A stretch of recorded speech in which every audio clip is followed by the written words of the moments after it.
quick, drop whatever else you're doing and shut up, because it's time for Spacies! If you're listening to this podcast while driving, pull over and honk your horn. If you're out for a jog, do some high knees. And if you're part of the live audience here with us as we record it, give me a space yeah! Space yeah! Great job! But save those voices, because you're going to need them. Because this is another Space Your Own Spaceventure, which means two things. First, that this episode is part of our Space Your Own Spaceventure series, a separate narrative that exists outside of the official canon and takes place directly after the previous Space Your Own Spaceventure episode, Creepy Crawly's House of Hans, originally recorded on October 25th, 2024, and released on the podcast on November 10th, 2025. And secondly, it means that all the big narrative decisions in tonight's episode will be made by you, the live audience. Yes, tonight's story will be directly shaped by the decisions you make. And depending on what you choose, things might get a little PG-13, if you know what I mean. Oh my God. How will you make the choices, you might ask, if you've never been to one of these before? Why, by shouting, of course. Let's give it a quick try right now as we start tonight's adventure. Should our hero, Jock Jr., be wearing a red flannel coat or a pink and blue paisley smoking jacket? Let's hear it for red flannel. Yeah. Alrighty. Wow, what a response. And now, who'd prefer pink and blue paisley? Well, looks like you chose pink and blue paisley. Okay, dokes, let's jump into tonight's final feature, Spacies, the Space Your Own 4th Spaceventure! As we begin our tale tonight, our plucky and persistent protagonist, Jock Jr., is doubled over, hands on his knees and vomity bile dripping out of his mouth. Oh, man. I threw up all over my pink and blue paisley smoking jacket! Why did I even wear this? It's not really appropriate for what I chose to do today, which was to abandon my best bud for life, Rash Blashabelt, who had been turned into a skeleton and then captured by an evil serial killer who specialized in killing skeletons and also being a cartoon cat. So I could go visit an apple orchard with a ghost I just met named Captain Stacy Durango. But upon arriving at the apple orchard, I drank what I thought was just some yummy apple cider, but turned out to be a magical potion or something designed to turn me into an apple-themed mindless zombie. And as everyone around me was getting zombified, my ghost friend, Stacy Durango, flew into my mouth, causing me to puke up the potion or whatever it was. So now I'm safe. But also, doing that gross thing Captain Stacy Durango did caused her to die, apparently. But also, I didn't just throw up puke. I also puked up a little apple baby that I decided to name Honeycrisp. Wee! Wee! Hey there, little guy. I guess I'm your dad now. Dad!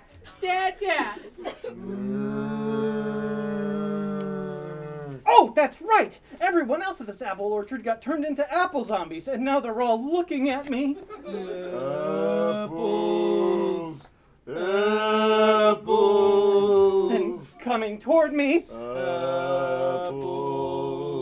Oh, space. Now I'm surrounded. Okay, Honeycrisp, looks like I'm gonna have to fight our way out of here. And I better do it quick before we get killed by these horrible monsters. Hey, that's uncalled for. What? Where do you get off calling us monsters? I mean, you all drank up the apple cider that disfigured you inside and out. I mean, look at yourselves. You look horrible. Wow, and we're the monsters? Wait, you can talk? Yeah, why wouldn't we be able to?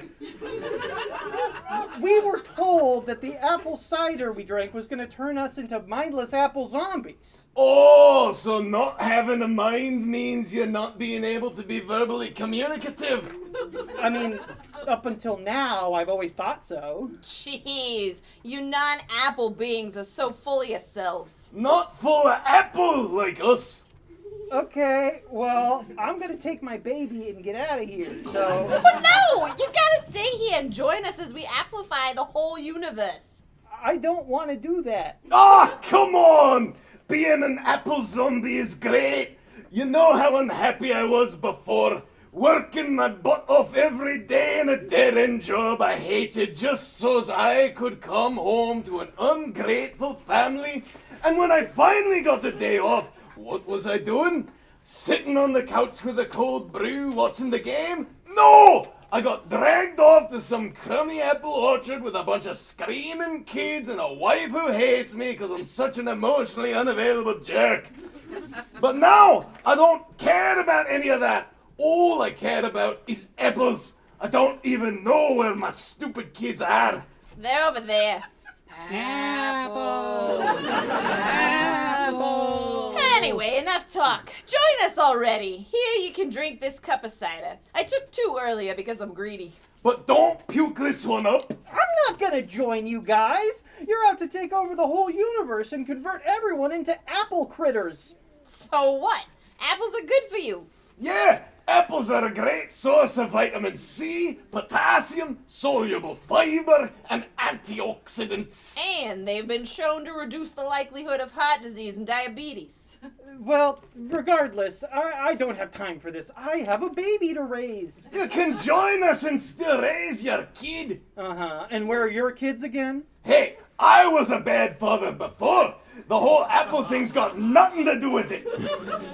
Yeah, well, I'm not willing to take that risk. This little apple baby is depending on me, and I don't abandon people who need me. Oh, you abandoned your best bud for life, Rash Blasterbelt. How do you know about that? You said it out loud like 5 minutes ago. Come on, drink the cider and become one of us. I really feel like there's a clear right choice here, but I guess I should think about this for a second. What should I do? Yeah, what should he do? Join the zombies or focus on raising a kid?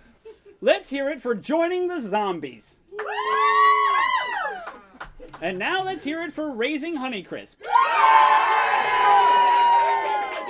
All right, raising Honeycrisp it is. We'll see the results of that decision after this quick commercial break. Spacies is brought to you by Mouths. Need to eat something? Where are you going to put that sandwich? In your mouth. Got a song you want to sing? Gonna have to use a mouth. And if you and a bunch of your friends want to do a radio drama, sci-fi, comedy, adventure series, you're gonna have to use, what's that? Your mouth. Mouths. Without them, talking would sound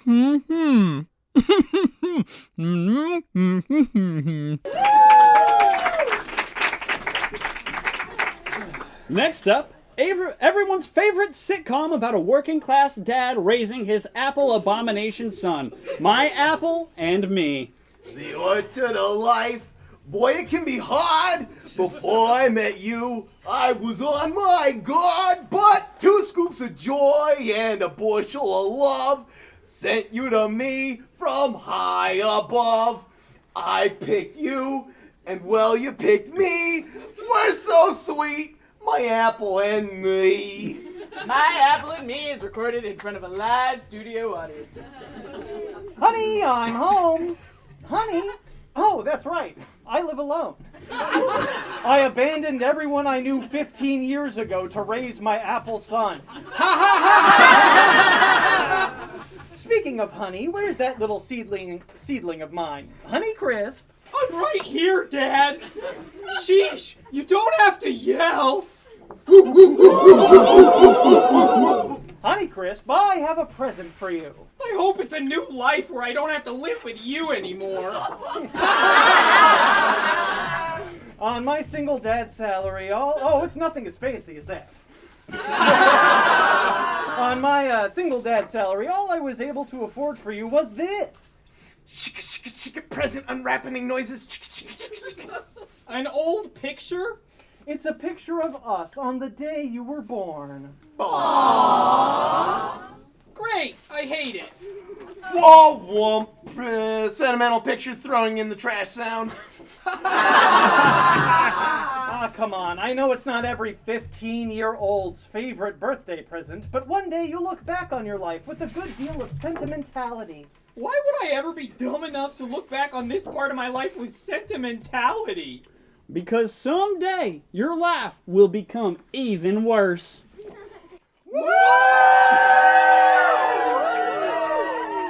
Well, howdy, Garinga. Got any milk for us today? Yep, a bottle of blue and a bottle of green. What do you mean my life will get even worse? Why, it happens to everyone. You see, there are people in this life who take care of you, that you rely on more than you know. Like my dad? But he's such a dork. Yeah, but dork or not, Oh, I'm a dork, all right. he cares about you. And when you care about someone, that means that you stand by them and help them in their time of need. And that's what he's been doing. Jock Jr. has finally learned to take care of someone else. Wait, why did you say it like that? Because now that Honeycrisp is fully grown and ready to go off on his own, Whoa, I'm only 15. I'm still a little punk. Last week I filled the principal's hover car with antimatter. don't interrupt my evil monologue, Honeycrisp. It's rude. Evil monologue? You see, Dad! You just kicked Garinga the wise and folksy milkman right in the rocks! We gotta go! Thump, thump, thump, thump, thump, thump, thump, thump, thump. Creak, slam. Swoop, beep, beep, beep, beep, beep, beep. Curr. What the fush is that? Welcome back aboard the ISGSS Urbaniac. It's Jock Jr. Get in, son! Yeah! Dad, you gotta tell me what's going on! Honeycrisp, here's the thing. think you can hide inside your precious ship, do you, Jock Jr.? Well, my plasma cutter has something to say about that. We don't have much time. There's so much I need to tell you about me, about this universe, about how I've been spending the last 15 years trying to make everything right. And all I need from you to know right now is, do you think you can pilot a Venture-class rocket? I've never piloted anything before! I know, and trust me, I wish I had taught you how. The thing that you may not understand about yourself, which I've grown to see, is just how absolutely incredible you are. It may seem impossible, but everything you've ever done at one point was impossible until the day you just all of a sudden did it. Taking your first steps, riding your hover bike without lateral stabilizers, going away for a whole week at space camp. You can just call it scamp. No, that's what I call you. Honeycrisp Rashley Jr. I named you after the most amazing person I knew, and you have spent your entire life living up to that name perfectly. I have been all over the universe, and you are beyond a doubt the most capable person I've ever met. I know that your ability is more about your own belief in yourself than about anything else. So tell me, do you believe you can fly this rocket? Oh boy, this is a very special episode indeed. Well, what do you think, audience? Some unknown villain is hot on the ensign's heels, ready to do something nefarious for Sherzies. What do we think? Clap if you believe that Honeycrisp believes in himself. And now clap if you believe that he doesn't believe in himself. That was way too much clapping. You broke the clapometer. Those things are expensive as fush. But right as it broke, it looks like the dial read Honeycrisp does believe in himself. We'll get right to that in a moment. But first, a word from our sponsors. Hi, Paul here from Spacies. Are you listening to this episode and thinking to yourself, who are all those other voices that I'm hearing? That's not Dylan, Nana, Thomas, Frank, or Paul. That sounds like a whole room full of people laughing along, enjoying the experience, and generally just contributing to the kind of party-ish vibe of the space as this episode's being recorded. How do I get involved in that party-ish vibe? Well, did you know that Spacies is often recorded in front of a live audience at the Grand Cinema in downtown Tacoma, Washington? That's right, and we have more shows coming up. In fact, our next show is going to be on Friday, March 27th, at the Grand Cinema. You can grab tickets for that at grandcinema.com. To stay up to date on which live shows are coming up, you can follow us on Instagram at Spacies_the podcast. You can email us to get on our email list by emailing intergalacticspaceguardians@gmail.com, which is a really easy email to remember and spell. Or you can always just keep an eye on the Grand Cinema website. The next Spacies show. We'll see you there. Now we return to My Apple and Me, where Honeycrisp has just learned that his father isn't who he says he is, and he was never truly prepared for the reality he now finds himself in. But luckily, Ensign Jock Jr. just gave the speech only a father can give, and only a son can accept as adequate. By gosh darn dang it, Pop!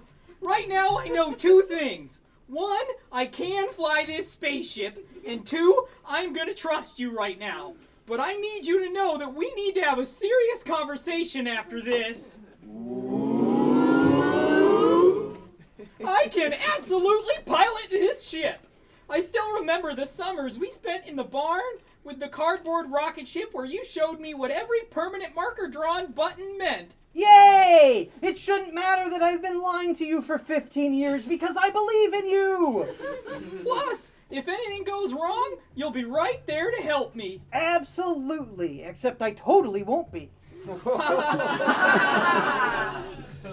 Wait, where will you be? I'll be having a very stern conversation with a milkman about a plasma cutter. Good luck, Dad. I'll fly the ship I didn't know we had, and you go have a stern conversation. Oh, that was me being polite. It's not a conversation. Oh? I'm gonna shoot him. Oh. To death. Unless you want to trade. Oh, that's okay. I think I'll just fly the ship. You got this! Remember, the transmigrifier can be a little sticky when you exit the atmosphere, and the defraviticulator is still broken, but as long as you engage the Foescaster at exactly 27 parsecs, it shouldn't be too big a deal. And don't forget the most important rule of space travel. What's that? To have fun. Aww. Okay, I'll be in the armory, and then I'll man the guns, and then I'm gonna kill a milkman. He's actually a milkman? Indeed. Milk. Malicious, inconsiderate, lover of killing. Milkmen are the worst. With that, Jock Jr. runs off to kill someone for the first time in 15 years. And he wonders aloud to himself, Am I still capable of killing? but then he remembers. Who am I kidding? I'm Ensign Jock Jr., and he's a horrid milkman. I could do that with my bare hands. And also the hands I have right now. On the bridge, we find the reason Jock hasn't raised his blaster in 15 years. The young apple Honeycrisp. He didn't know that today was the day he was going to need to ripen up and become a big apple. 10 and 2. Hands at 10 and 2. But he did know that if he could make it through today, then he could make it through any day. Now I just need to find the steering wheel. Meanwhile, just outside the ISGSS Urbaniac, a small group of men gather around the lead milkman, Gorindka, as he stands on top of a milk crate. Welcome! Welcome! I wish I could say that it was terrible to see you, but sadly, my most malicious heart is too excited at the possibilities of being inconsiderate on this fine day. I know, you may all continue to pretend to not listen. It's so inconsiderate, and I won't thank you for it. I won't thank you for it from the bottom of my malicious heart. But it is with such glee that we have gathered here in front of what appears to be a suburban home, because today we get the rare chance to enjoy the second half of our acronym. The one positive emotion that we, as milkmen, allow ourselves to feel. Love of killing. You see, this fine home is no home. It's a spaceship, and the fine folks that live here are spacefaring folk. They ain't from nowheres nears any place around here's, which means when we kill 'em, ain't no folks gonna shed a single tears. Howdy, Koosh here, milkman treasurer, happy to be inconsiderate. Sorry it's against the love of killing, but ain't these folks lived here for baker's dozen and some? Folks might say they a part of the community. Also, howdy. Name's Brigft. Milkman VP. Up for re-election. Remember to vote come April. Don't be Not to be inconsiderate to your inconsideration, but I did see these residents here, and one of them is an apple. Precisely! They are liars, and it sure would be nice to kill them. And lovely to tell the whole town how inconsiderate it was for them to be such rude spacefaring folk. So, it'd sort of be like us doing a community service. On paper. But mostly, it would be for the sake of our malicious, inconsiderate love of killing. Everyone, pull out your bottles of blue, green if you're watching your figure, and let's bottom up to the killing of a father and his apple. And the group of men who really seem polite for inconsiderate murderers, which I guess is true for most men, each begin to drink a gallon of milk. Meanwhile, on the bridge... Ah! There's the power button! And the engines to life. At the same time, a BLAM! rings out from the attic window, and the president of the Milkmen Operations re-election campaign is cut short. Oh yeah, I still got it. And maybe it was the sudden appearance of an engine on a mid-century modern cutout suburban home. Maybe it was the fact that their leader just got blasted through his brains by a sniper. Or maybe it's the fact that no one, not even the milkmen, can chug dairy. They all begin to vomit. Dad, I figured out how to use the comms. How's it going back there? Jock looks out at the group of men doubled over, expelling themselves on his lawn. Just thinking about the day you were born. I think I'm finally ready to become a space pilot. You can just say pilot. Are you ready to go? Or do you still need to do something before we take off? I suppose the threat is neutralized. We could travel the stars, and I could explain why I spent 15 years trying to make everything right, and to finally be truly open and honest with him. Or... And Jock looks through the scope of his rifle at the malicious, inconsiderate lovers of killing. Seems like Jock has a choice on his hands. What do you think, audience? Should Jock take off and enjoy a wholesome life of adventure amongst the stars with his son? Yeah! Or should he shoot these fish in a barrel?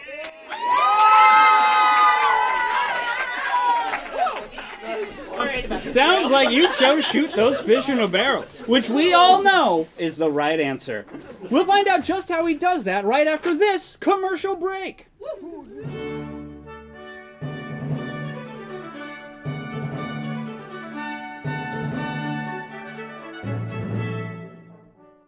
I've been reading a new novel.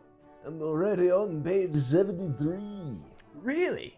I've been enjoying mine for a good while now. I'm on page 309. 309? Oh, good show, old boy. Mine has been terribly dull. I'm only on page 27. No shame there, old chap. I've been with a 27 or two in my time. You've just got to power through. Keep going. You'll be on page 109, 246. It all works out in the end. What about you, Marcus? What page of your novel are you on? Oh, I don't remember. Don't remember? Good God! Why do you just start the book over every time you wish to read? Or do you simply turn page by page until a word looks unfamiliar? It seems awfully time-consuming, I think. Not at all. I simply use a piece of paper. A piece of paper? Does that have words on it as well? It matters not. I simply put it in the ream in the book, and it marks the place I wish to return to. You put a mark in the book? A bookmark, if you will. Oh, why, there hasn't been such a thing since Jesus turned his flesh into bread and dipped it in his bloody wine. Miracles do happen. Every day. Bookmarks. There's no need to remember. And we're back! Ensign/Father, Jock Jr., crouches in the Urbaniac sniper nest that apparently the ship has, and looks through his sniper blaster scope at the head of the puking milkman. So, Dad, should we fly away now? I figured out how to operate the controls, so I'm ready to blast off. Are we blasting off? No. BLAM! No? Why not? Hang on, I'll come to you so we can talk in person. BLAM! BLAM, BLAM! Yeah, that's it. Milkmen die. Die! This is what you all said you wanted. Hey, Dad. Whoa! Sick sniper nest. Thanks. Blam! Though, it does seem kind of weird for a spaceship to have an open ledge like this for a sniper to shoot from. I mean, how often is that something you need on a rocket ship? Oh, you'd be surprised. Blam! Blam! Whoa! You just straight up shot those guys! Yep, that's what I do now. I kill. Blam! Dad, like 5 minutes ago, you were saying that we had to get out of here. You said we had to leave so fast you didn't even have time to tell me everything you needed to tell me about yourself and the universe and how you've spent the last 15 years trying to make it right. So, don't you want to get out of here? Nope. All I want to do now is kill.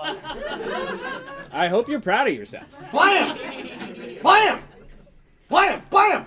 Blam! Half an hour ago, I was just a normal teenager. Or as normal as a teenager who is also an apple abomination can be. And now, I'm standing on a rocket ship that's apparently been in my house the whole time I've lived here and I never noticed. My dorky dad is now a homicidal maniac. And the brains of our folksy milkman and his colleagues are all over our front lawn. What is going on?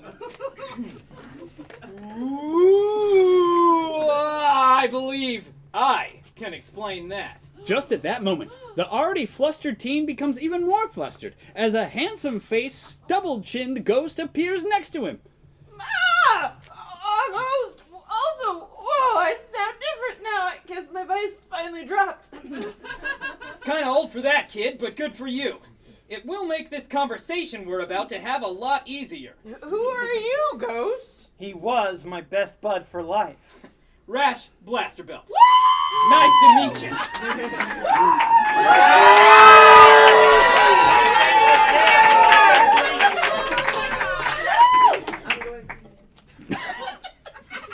The guy you named me after, Dad.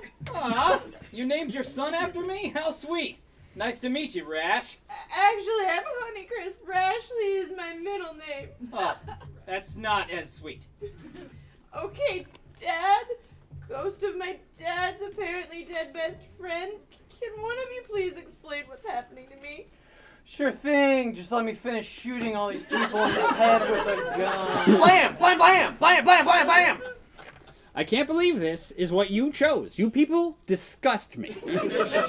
Come on, Jock. Can you knock it off with the lustful murder for at least a second to say hi to an old friend? We're not friends.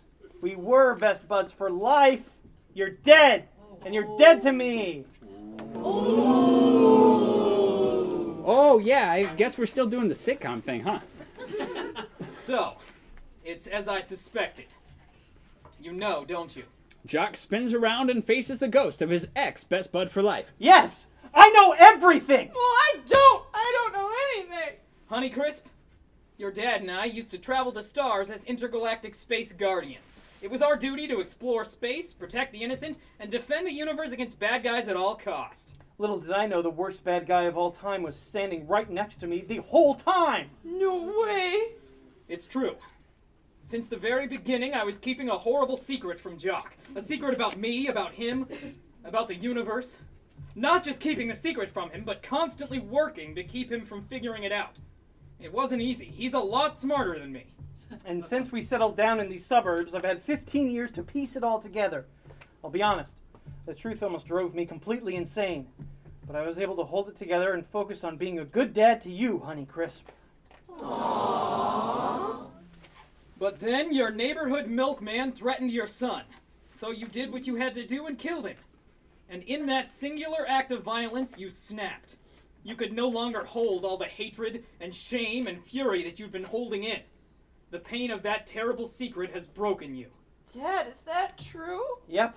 And it's all his fault! My fault? Yes! You kept the secret from me for years! Yeah, but you didn't rescue me from that serial killer that kidnapped me, so you could argue we're kind of even. Hang on. Why did the milkman decide just today to turn evil and try to kill us if he's been malicious, inconsiderate, and loved killing this whole time? And how did you hide a Venture-class rocket ship in our house without me noticing? And how exactly have you been trying to make things right by hiding away in the suburbs? Does this terrible secret explain all of that? Oh, yes. And so much more. You want us to tell you the secret now? Yes! Okay. The secret is...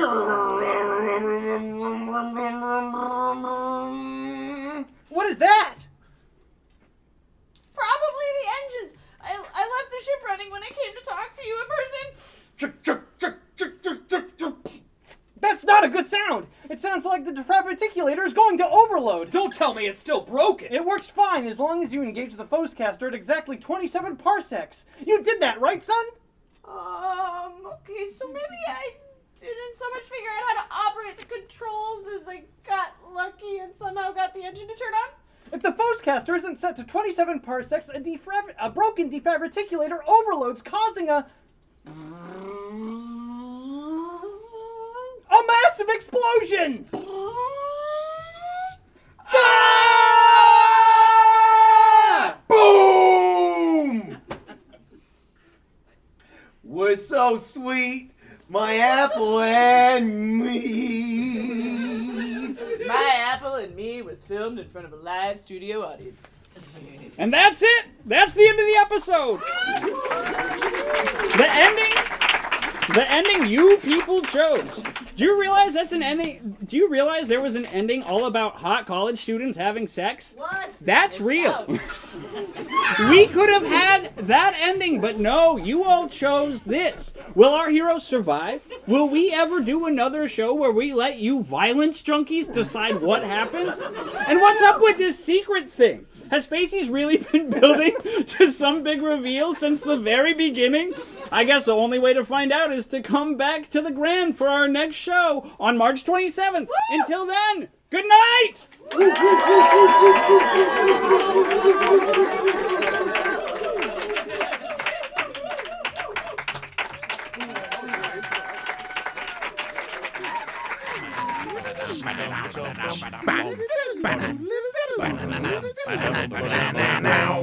It's still recording. How do you end something like this?